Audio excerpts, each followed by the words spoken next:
most famous physical therapist on the internet. Hi, folks. I'm Bob Schrupp, physical therapist. Brad Heineck, physical therapist. Together we are the most famous physical therapists on the internet. That's right, Bob. Oh, in our opinion, of course, Bob. Today we're going to talk about the smartest options for the 3 worst dumbbell exercises if you're over 50. This is by popular demand, Brad. It is, Bob. People were just requesting this. The people have spoken. We have listened. Right. The comments are there. We've read them, and we respond. If you're wondering what this mattress is here, by the way, if you're new to our channel, please take a second to subscribe to us. We provide videos on how to stay healthy, fit, pain-free, and we upload every day. And yes, we're giving away the mother of all gifts.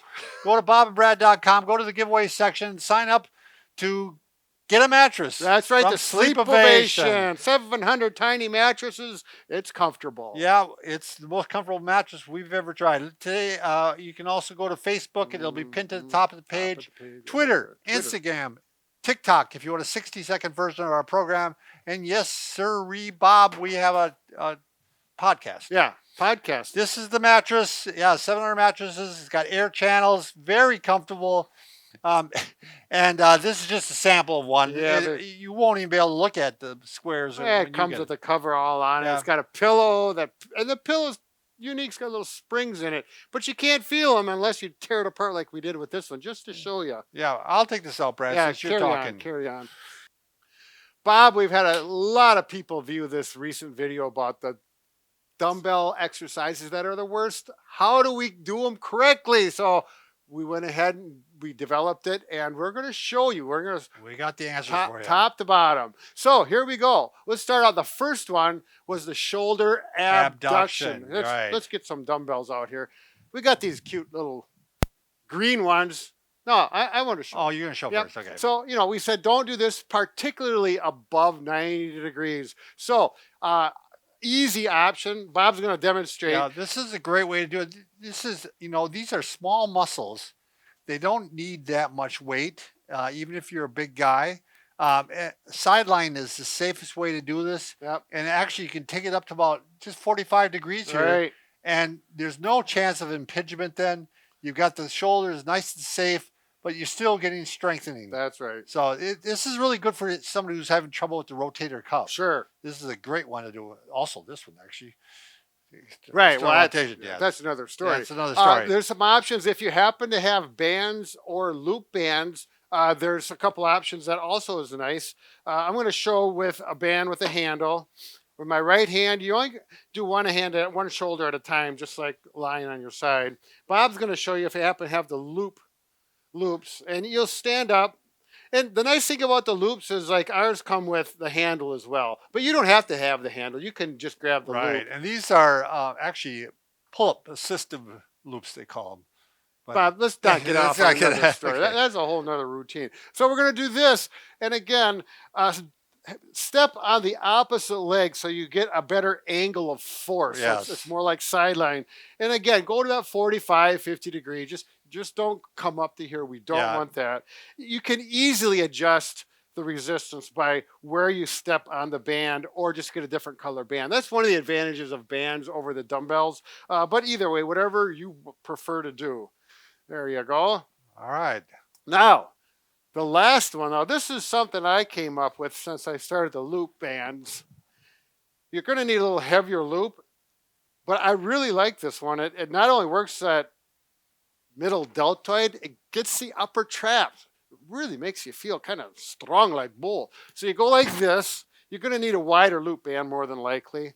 And you put the loop band over the deltoids. Now the pressure on the muscle is actually going to stimulate it and activate it so it wants to contract more. Plus the downward pressure on the humerus is going to keep the gap and minimize any impingement problems. So you're really got two little things going for you. And we're not going to go way up here. We're just going to go up here. And I'm going to also work upper traps. And it's like, that may not look like much, but I really can feel it. And this is one of those things where I feel it, deltoids and the upper traps.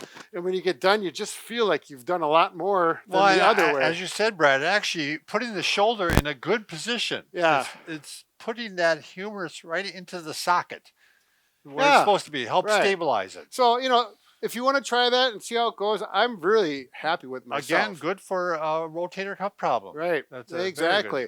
So number 2, we talked about the bent over roll. So we're going like this, and people always comment on my form because I don't have good form with this because I don't do them. Yeah. But we're doing this. Yep, he's rounded out. Yeah.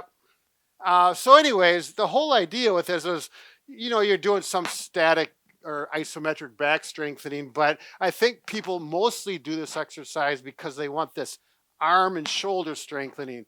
So let's eliminate the stress off the back. As we mentioned on the other video, that low back for someone over 50 has probably been injured, and that's just a good way to injure it again.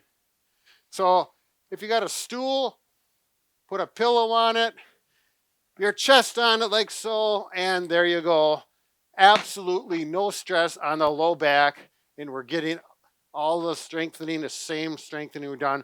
And if you want to add something here for posture, you may have to change the weight of the dumbbell. However, you can do some flies, or you can do them reverse, and you can do a Y, and almost like a Superman. Again, you're going to have different weight dumbbells here. Right, because for those you need a very lightweight. This is going to be the heaviest one. Yeah, that's the heaviest weight. So anyways, now, that's a good option. You can translate that to the wall anchor. Absolutely. Which is actually, to be honest with you, is the best way to do this exercise. I agree.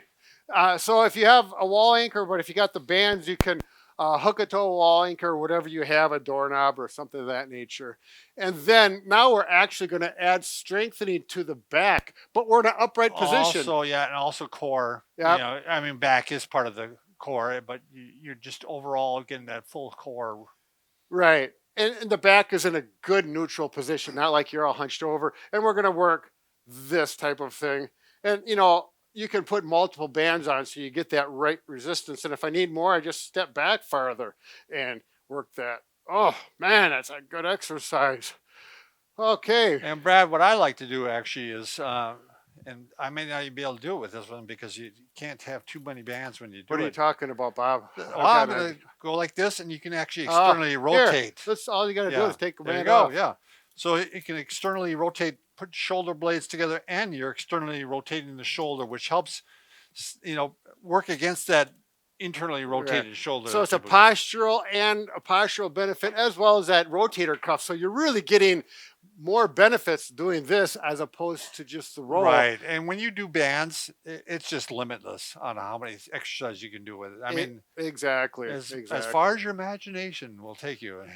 Okay, let's go to number 3, the stiff-legged deadlift. So we're here and we're doing this. Right. Which, again, we mentioned on the first video, the back stress that puts it under. I had comments that people say I can deadlift 4,000 pounds and I've been doing this all my life and it doesn't bother you. Some people can do that. Some people and that's can do great, it. But we have to make our videos for the vast majority of the population. Yep. And the vast majority of the population is going to hurt their back doing that. It really stresses the back more than you want. Now, this exercise does work the hamstrings. They contract to get you up, as well as your back as you get up. So we're strengthening 2 different areas. I needed to separate this out. And Bob and I talked about this. Sure. And we thought we'd keep it to this. And this is strictly for the hamstring. And there's been recent studies on doing this particular exercise for hamstrings and to prevent hamstring injuries. And we call it the golfer's lift, where you just reach down and the back leg. Watch out for people behind you, of course. See, the back is being supported by the one arm. Yeah. It's a little easier to keep straight that way too. Yeah. If you had the booyah stick on my back, I'm going to maintain a straight back. Right. I'm not going to round over and kick that leg up. Right. It's a meaningful, specific. And then you're working that one leg a little bit harder because it's, and obviously you have to do both legs. I mean, you have to switch and do the other side too. Yeah, good idea. Yeah. And this, it doesn't look like it, but when you do these properly, like I'm doing like this, boy, your hamstring, it gets fatigued. Yeah, it was part of that. I don't know if you remember, Brad. This was one of those exercises very similar to what they had you do for a high hamstring injury. Sure. Yeah, they had slide backs, and they also had Something like that. I don't remember specifically what it was, but I think it was slide backs. So I'll just. yeah, you're gonna. I don't know where he's going with it. I was thinking about the next exercise. I hope they. All right. No, I think he's right. I'm sure he is. For once. For the low back, we're going to isolate it. We're going to forget about the hamstrings. If you got a stool, I'm going to put a pillow on there for comfort, and we're going to go like this and go down and up. And this really works those low back muscles with range of motion, and it doesn't put near the stress on. You can put your hands here. You can take a dumbbell. Want to give me a dumbbell, Bob? You can hold on to 1 or 2 dumbbells if you need more resistance. You can do Superman too. Oh, there, yep. Yeah, like that. Yep. Now, if you happen to have a ball, and this is exactly how I do it, the ball is a lot more comfortable. A lot more comfortable, and they're inexpensive to Yep. get a ball. There's a lot more exercises you can do on that. Yeah, I mean, I use a ball for quite a few exercises, so that's just an option versus a stool. And if you're in a gym or you have it at home, there's padded benches made specifically for that.